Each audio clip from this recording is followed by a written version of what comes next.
Okay.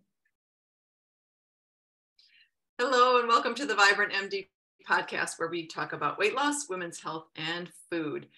Today, we have a special guest, Dr. Mary Leung, who is here to talk to us about people pleasing. And hello to those of you who are watching us on YouTube as well, because you can see us in person.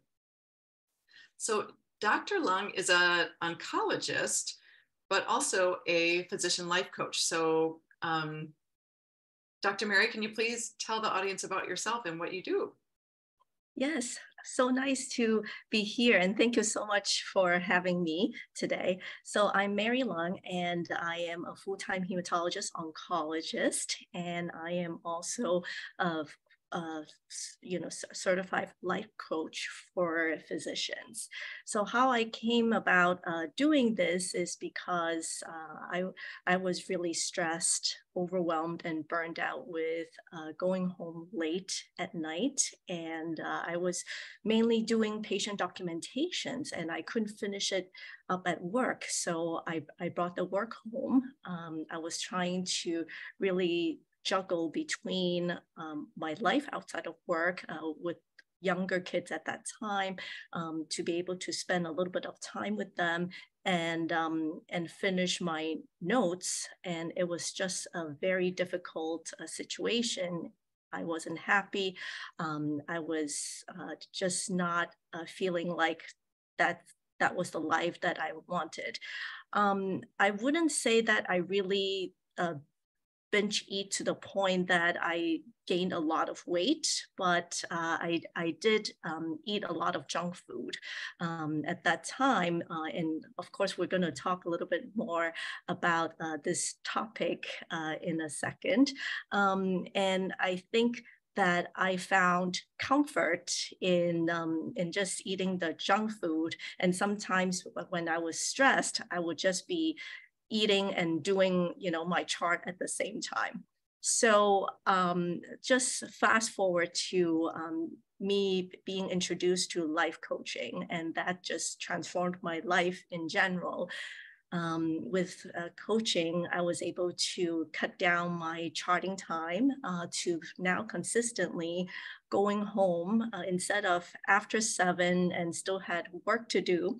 I am going home around 5 right now, and actually rarely 5:30. It's more like 5 o'clock with all my charts done. And I'm not doing anything at night or any charts left over for the weekend.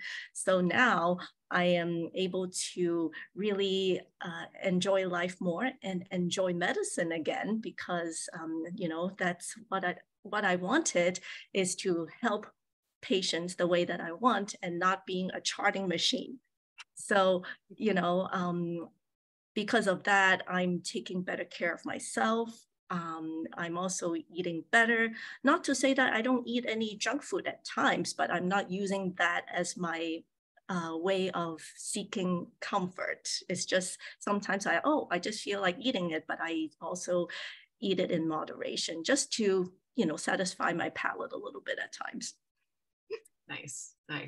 And for those of you who are doctors who are listening, I just want to tell you too that that Dr. Leung here is going on a vacation for spring break coming up, and is not going to be reviewing labs and scans on vacation, because she has figured out how to do that as well. So if this is your problem, then please listen to what she has to say today, and you might need her help, because I remember those days as well.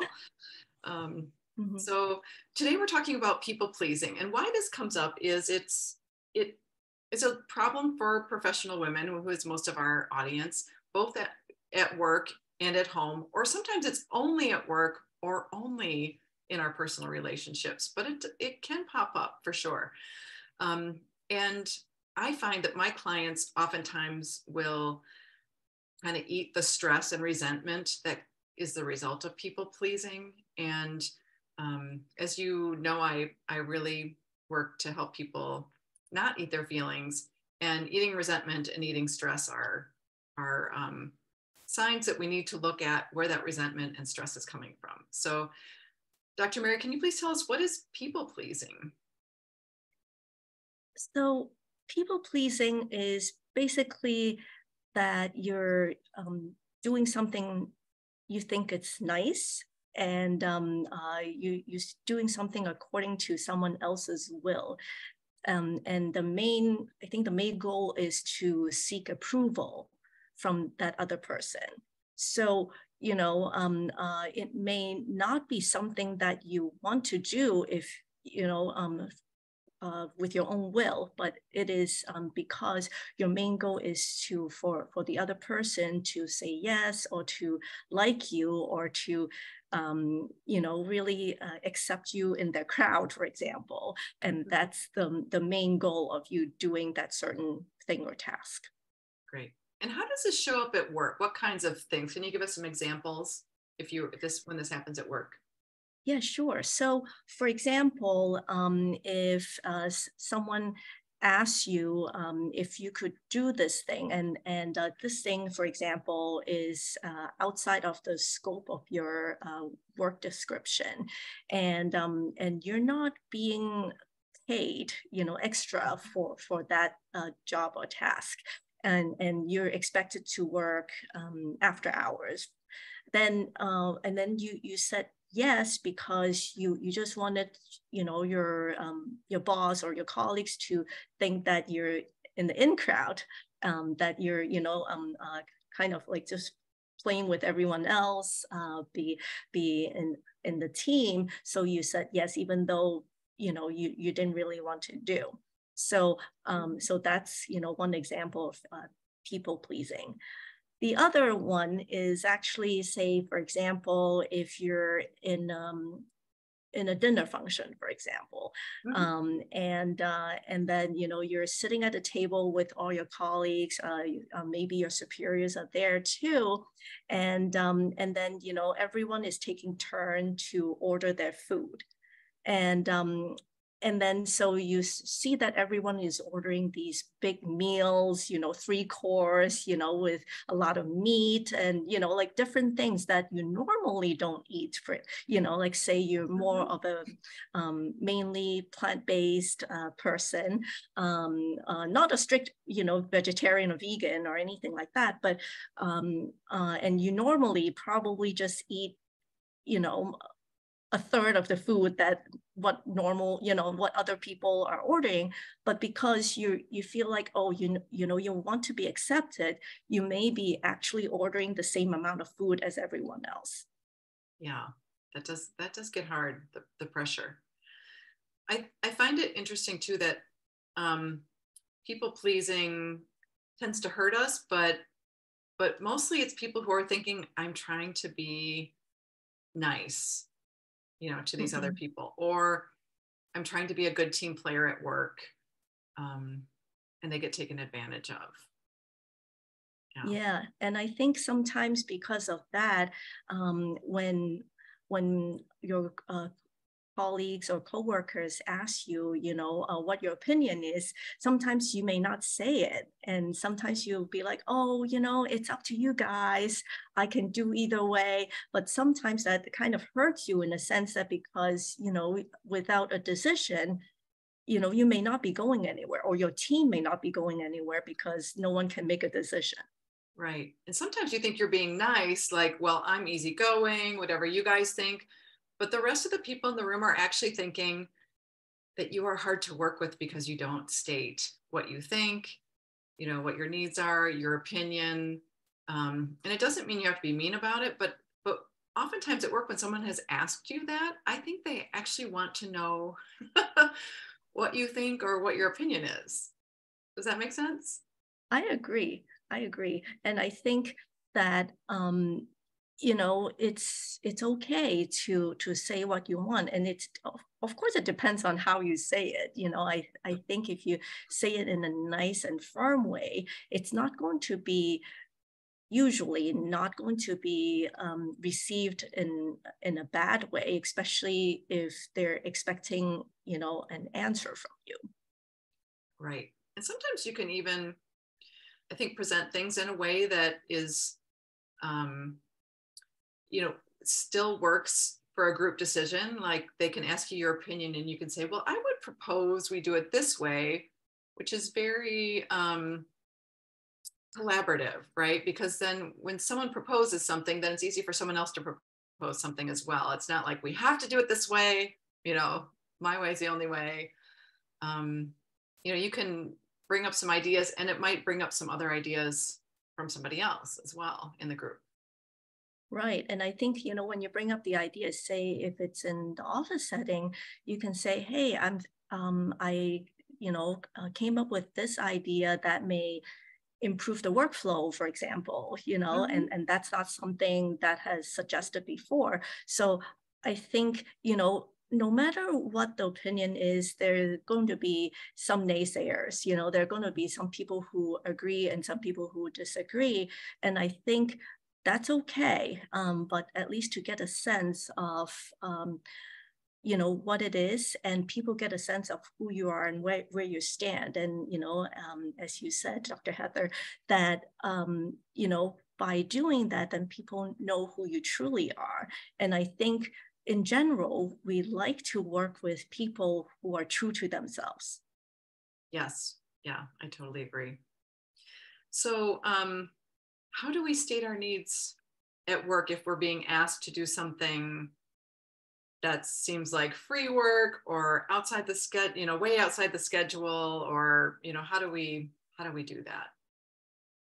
um, I think one, keep in mind is, just to remember what your goals are, what you want. Mhm. Sometimes is, if that's what you're asked, it's not going to be, leading anywhere toward your goal, then, you may want to say a firm no, in a nice way, that Mhm. I appreciate that.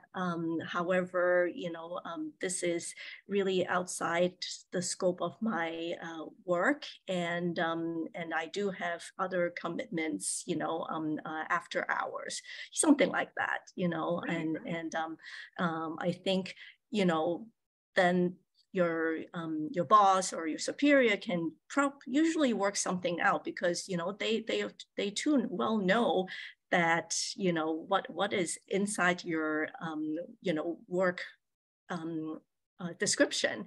And sometimes is, if you say yes to that, then you may actually get more asks to do things similarly, to do more and more work that is, that you're actually having more and more burden of just doing things, maybe like that is 1.5 persons, work burden, as opposed to, and not really getting paid for the extra work that you're doing.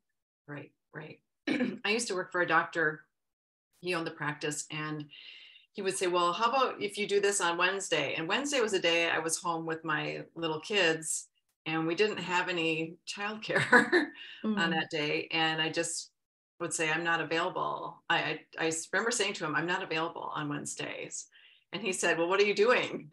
I thought, wow, this guy really knows how to push a boundary, And I just said, I'm never available to work on Wednesdays. And I, definitely did projects for our office on days that I was at the office. But Mhm. sometimes you have to just know when to really just lay it down like that. Or I've heard other people give this great idea too, where they say, if their days are really full, kind of like saying something about, well, I have these 3 projects. Do you want me to work less on one of those? Or, Mhm. should I put this other project on hold to do this new thing you're asking? Or so that it reminds them that, you know, that you do work very hard already, and, you know, are willing to help out, but but Yes. we all know there's only so many hours in the day, and people will ask, right? Yeah, and I think the other thing to think about is, you know um, if it's possible, like in the workplace, to ask, since you're doing things outside um, of your job description, and also work extra hours, are there going to be monetary compensation, for Right. the extra work that you're doing? Yeah, So, great point. if that's something that you say, like in your mind, that if you're thinking that, well, I won't mind doing it if I get paid for it, then go for it. It Right. doesn't hurt to ask, because a lot of times is if you don't ask, you will not get what you deserve. Right. Yeah, that's a great point. I have a friend who's a pediatrician in an academic institution, and when she gets a new project, it's always a funded project. Like she's doing school health, and then that comes as a point whatever time with a certain amount of money, and so Mm, it's really nice. She always knows that any new project is a funded project. So, that's great. yeah. So this also bleeds into our personal lives, right? People pleasing.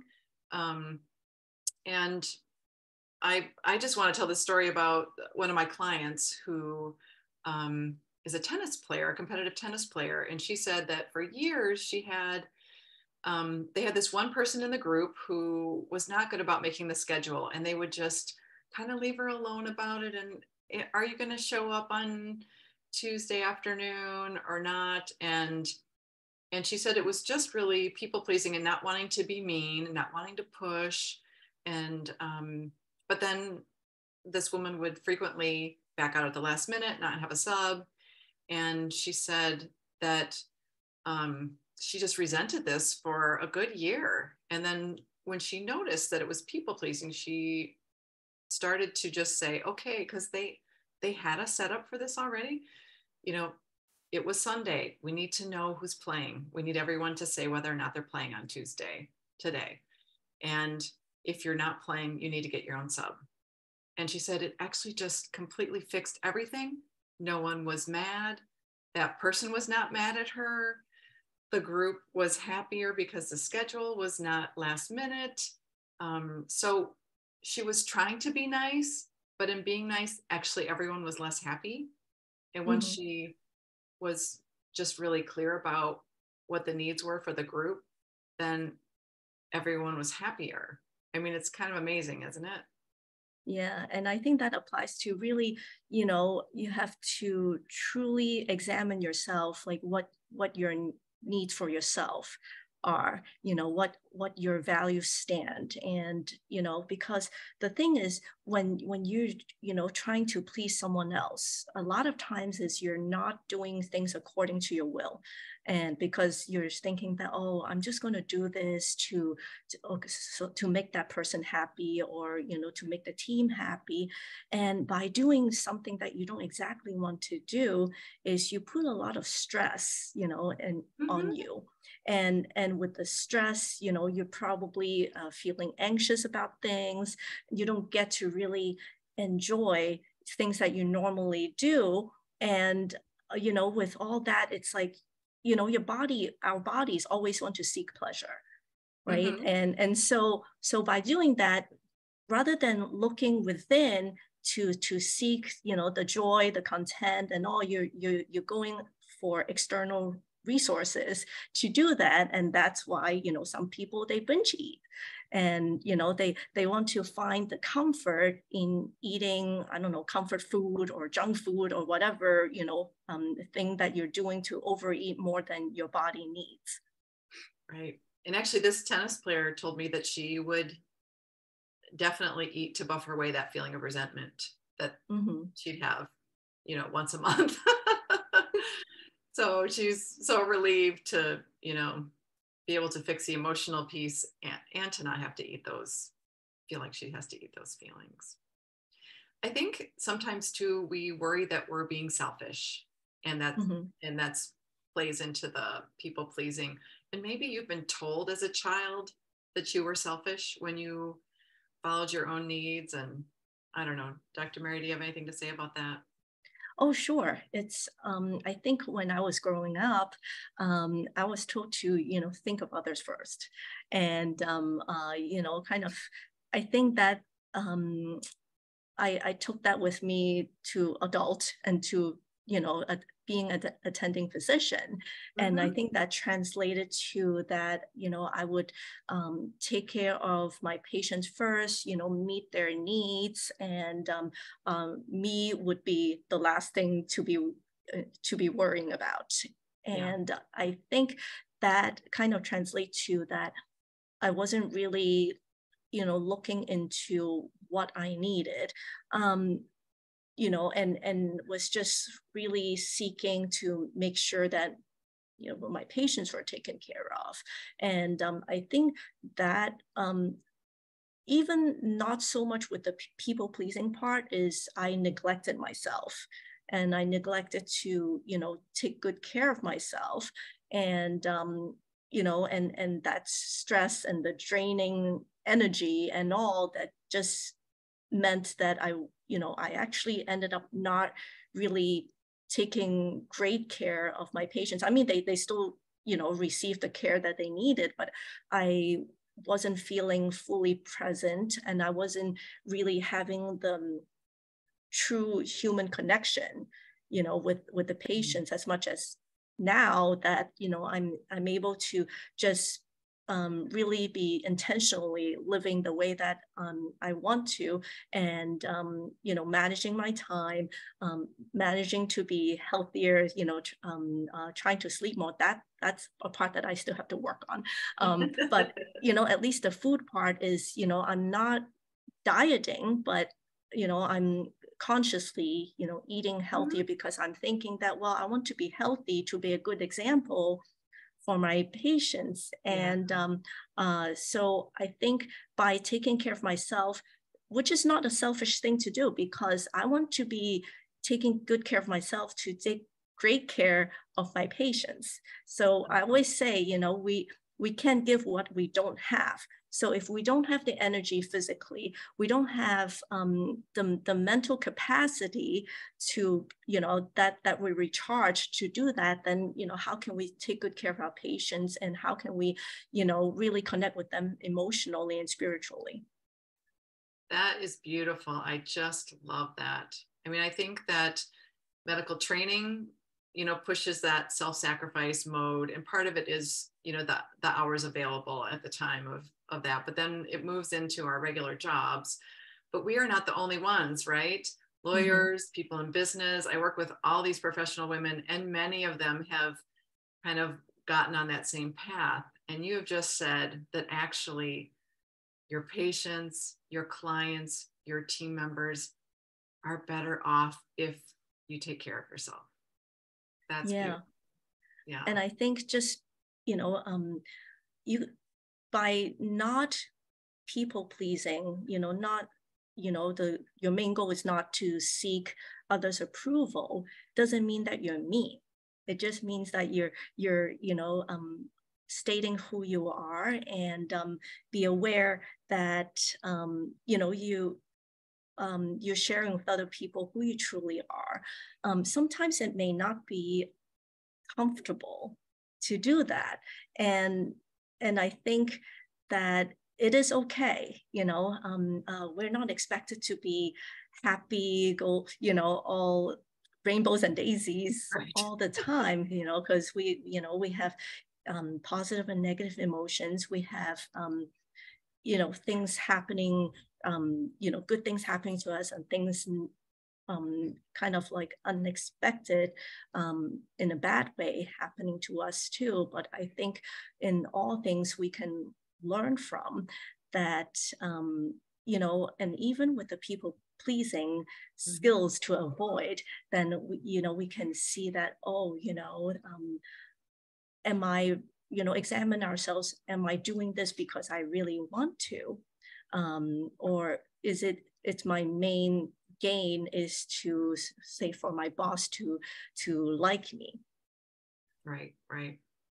And I love what you said too, that it can be uncomfortable at first because it's such a change when you make this change. Um, and you can, you know, make that change, state a need, state an opinion, draw a boundary, and it will be okay if your brain says, "Oh my gosh, was that mean? Was I nice? Was I mean?" That will be a normal thing that will happen when you change your own patterns. But also look at the face of the people around you and see in their eyes, what are you seeing? Are you seeing relief that they asked your opinion and you gave it? Are they smiling because You're being part of the group that's actually stating their needs so that you can all make a plan. Do you see respect and thoughtfulness in the eyes of maybe your boss? Or, I think that people are sometimes surprised that a lot gets better when they actually work on this aspect Yeah. of their lives. And I think that when you're consistent in doing, just be in alignment with who you really are, people can see that, oh, that's him or that's her. And I think that's, you know, probably an easier environment to work with too. And I just want to give a little quick example for, Right. actually myself, not in a work setting, but actually among friends. So we, I, from time to time, I would go out with some girlfriends for a night out, for dinner. And there are 8 or 9 of us usually. Mm-hmm. And a lot of them would drink wine. I don't drink wine. And they would always ask me, are you going to order anything to drink? And I don't feel the need to order a drink just because, everyone else was ordering a drink, because I feel like I can be myself in front of them, and I can still have a great time without the alcohol influence. Nice. Yeah, that's a great story. And they accept who I am. Yeah. That's a beautiful story. Well, to wrap up, what are the take homes? How would you summarize? So I think just to summarize is be aware of, when you make the decision, why are you making a certain decision? Are you, doing it because that's what you want, or you're thinking that that's what the other person wants? And I think that it's important to realize that we cannot please everybody. I always say, like these big stars like Taylor Swift, or Ryan Reynolds, I don't know, they all have, haters, right? So Right. I think we can expect everyone to like us, and that's okay, because we're all human beings. And the other thing is to allow the emotional discomfort. I think if you're so used to people pleasing, and you just realize that's what you're doing, because sometimes you may not even realize that's what you're doing, Mm-hmm. but with the more awareness, you know that, oh, that's what I've been doing all along. And just, and I think the initial switch, to really state your own mind may be uncomfortable, and that's okay. Just the more you do it, I think the more comfortable you will become. um, and if you are using, binge eating or overeating as your buffer, as your external source of fulfillment, also acknowledge that's the case, and realize that that's not your where you will find true joy. And it is actually more important to make time for self-care, to take care of yourself, and to eat healthy, and exercise and meditate and all those things, because ultimately is we are able, we'll be able to find comfort and find fulfillment from within ourselves and not the external source. That's beautiful. Thank you so much. Thank So, you. Dr. Mary Leung, thank you so much for being here today. Can you please tell everyone how they can find you if they want to work with you? Yes, so I offer one-on-one coaching for physicians who are basically where I was, overworked, working and charting after hours and the weekends, and I'm here to help you. I'm here to help you cut down on your charting time so you can enjoy life and medicine again. And you can find me at my website is www.shiningwithgratitudemd.com. And you can also email me at shiningwithgratitudemd@gmail.com. I'm also on Facebook, Mary Leung, and LinkedIn, Mary Leung MD. Great. And I will make sure we have all those links in the show notes so people can find you easily. So thank you so much. If people are looking for help, obviously with all those things, and if you're thinking that you're a physician that needs help with people pleasing, please reach out to Dr. Leung. If you're thinking that you eat a lot of this, and this might be part of your issue of emotional eating is people pleasing, please reach out to me as well at heatherawadmd.com. And I would love to talk to you about this too. So thank you everyone for listening today. It was great to be with you. If you enjoyed this episode, please leave a review and feel free to share this with a friend who might need to hear these words. So thank you again for being here, Dr. Leung. Thank you so much for having me. Bye-bye. Bye.